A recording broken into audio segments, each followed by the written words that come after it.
excuse me.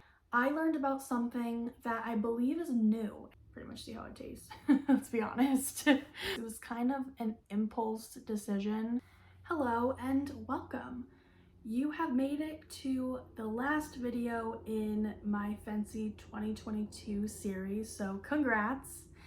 In today's video, I am going to be sharing 4 key takeaways from FNCE this year. And you know, the sessions were actually really good. I've definitely been to FNCE sessions that are duds and you think they're going to be really great and then they end up being kind of boring and they don't give you actionable things to take away, which for me is the most valuable part of FNCE. But this year, almost all the sessions that I went to were really, really good, and I got so many things that I can take away, and I just really wanted to share just 4 of them. There are of course more, but we're gonna go with 4. Cutting in just to show you the FNCE 2022 app. There's one every year for in-person attendees. I'm on the home screen and going to sessions, browsing by day, and then I'm filtering by my favorites by clicking that star at the top. Everything I favorited were presentations that I actually attended in person. The only one I didn't was the Resilient Leaders one, and I only didn't attend it because I chose to go to the expo hall instead. So if you're interested in attending those amazing presentations that I went to, feel free to pause the video and go to those virtually. So let's get started. I have my notes to keep me on track. Number 1, I learned about a website called nutritionjobs.com. Now, I don't know if this is a common thing that people know, but I had never heard of it before. And since I am currently looking for a job, I have been on Indeed, Glassdoor, LinkedIn. I've been going to specific sites that I know have jobs for dietitians, such as Sodexo. But I'd never heard of nutritionjobs.com. And what I love about it is it literally was created by a registered dietitian, and I actually met her. I went to a session where she was one of the panelists, and then I happened to stumble upon her booth in the expo hall and I had a conversation with her. She was very nice. And I actually did visit the site, and they had really cool filters that you wouldn't necessarily get on a different site. And of course, it's specifically nutrition jobs. So it's not like you can find any job on there. It's specifically for nutrition. And I think that that was so great. And I did see some positions that I saw on other sites, but it was just so much easier to find on this site. So I just wanted to mention that if you're looking for a job as a registered dietitian, as maybe even a dietetic intern, or just something related to nutrition, this could be a great place for you to check out. Number 2, this is more of a realization, something that I had to come to learn, not necessarily a takeaway that I'm going to use in my practice, but I've come to realize that the FNCE Expo Hall is not free of diet culture. I think in my head I was thinking, of course, the Academy of Nutrition and Dietetics, who puts on FNCE, does not support or encourage diet culture, and so the Expo Hall has got to be, you know, safe. Like, these vendors, these companies and organizations and whatnot, they come to share their services, their products, give us some samples, and basically get our business.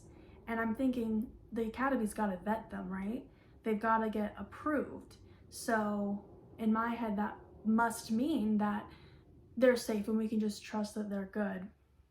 But I recognize that on some of the company's booths, their flyers, their packaging, they did have words like skinny, slim, guilt-free, which perpetuates diet culture and is not something that essentially is helpful. We don't want to say those things. We don't want to perpetuate this idea that there are foods that are good and foods that are bad, because that's just not the reality, and that can really get people into a negative headspace around their eating patterns and even body image fitness. It can just creep into all parts of someone's life, and we want to be really careful about our wording surrounding food.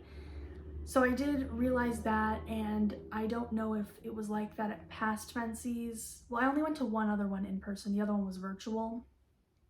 But when I went the first time in person, I didn't notice that. I'm not gonna say it wasn't there, but I didn't notice it. Whereas this time I did notice it and I was kind of surprised. So that's just something to keep in mind because I really didn't expect that. Number 3, I learned about something that I believe is new, and it's called Shop Simple with My Plate. It's an app, anyone can download it, and basically it allows you to find nutrient dense foods, whole foods, at lower prices. And so you can actually look up, like, oh, in my area, where are the nearest farmers markets to me? Where can I go buy whole foods? This app allows you to do that. If you have SNAP benefits, it shows you where you can use those. But you don't have to have SNAP to use this app either. So really anybody can use it. Let's cut to me going over that website and giving you more details about this app. I went to Google and typed in Shop Simple with My Plate, and it was the first link that came up. So I clicked it, and it took me to this introductory page where it had a link to the resource and explained all about how it works and what it does. But I was really interested in checking it out for myself. So I clicked the link, and it took me to this homepage where it lists all of these nutrient-dense foods that are budget-friendly. If you keep going down, it offers this feature where it will find farmers markets and SNAP saving stores in your area. So I used the Yukon zip code where I went to school, and I went within a 20-mile radius. And you can see here that it spat out all of these options of places where I can go to get affordable food. If you have SNAP benefits, they have something for that as well. So I put in the same filters and they came up with these categories. I typed on SNAP retailer stores, and they have a really long list of locations that offer SNAP benefits where you can get nutrient-dense foods. They also offer this feature where you can find certain savings and get extra tips and things like that to save money and have a balanced diet. So I went to Shop Smart, and you can see I'm just kind of clicking around. I clicked on fruits and vegetables. I clicked on a random fruit, and they offer tips to use that fruit, recipes, and even a nutrition facts label. So all in all, this resource has a ton of really beneficial aspects to it. If you are interested in checking it out, I will put a link in the description so you can do that.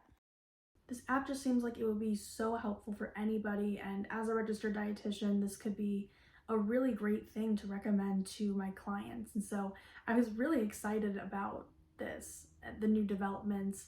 They also had talked about in the same presentation that I guess there's now a Spanish version of the myplate.gov website.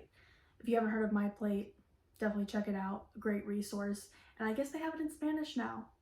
And of course they have this new app. They have a MyPlate app, and now they have Shop Simple with MyPlate. So definitely I want to check that out. I'm excited about that. That's really cool.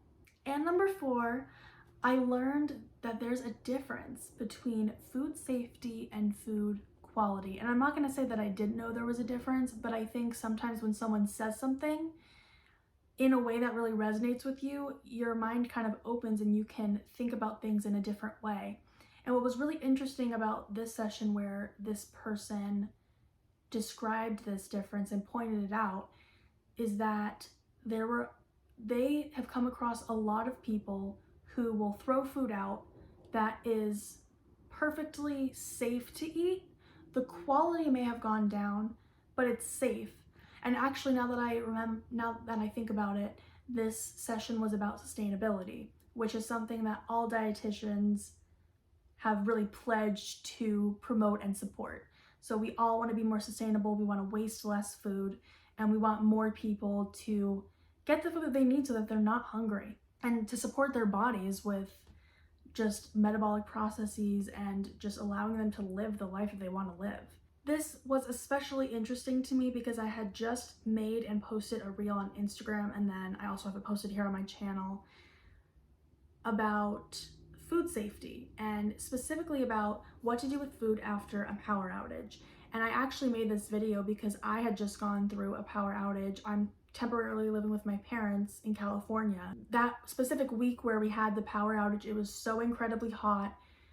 We were contacted, I forget by who, I don't know if it was the homeowners association or who it was, but we were contacted and asked to try to conserve energy between 4 p.m. and 9 p.m., I believe. And so we did the best that we could, but I think that everybody was using air conditioning and cooking and whatnot, and the power did go out, and it went out for I think 8-ish hours. And so after the power went out, it was really important to figure out what is still safe to eat and what needs to get, unfortunately, thrown out.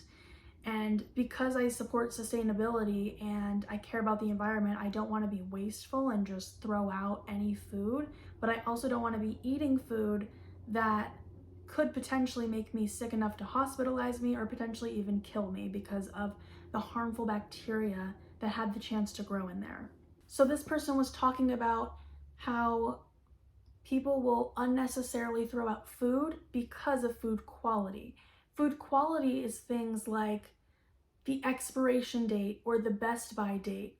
Those aren't things that indicate food safety. So if the best by date is September 1st, September 2nd comes around, you can still, let's say it's milk. You can still drink the milk and it's totally safe.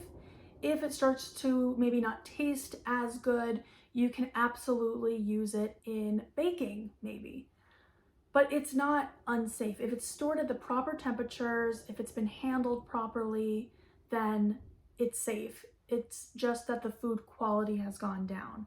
And so they were stressing, this registered dietitian was stressing that we want to teach people the difference so that we are minimizing food waste. So if something is not stored at the correct temperatures, the temperature gets in the danger zone, which is 40 to 140 degrees Fahrenheit. We don't want that because that's where harmful bacteria can grow in our food.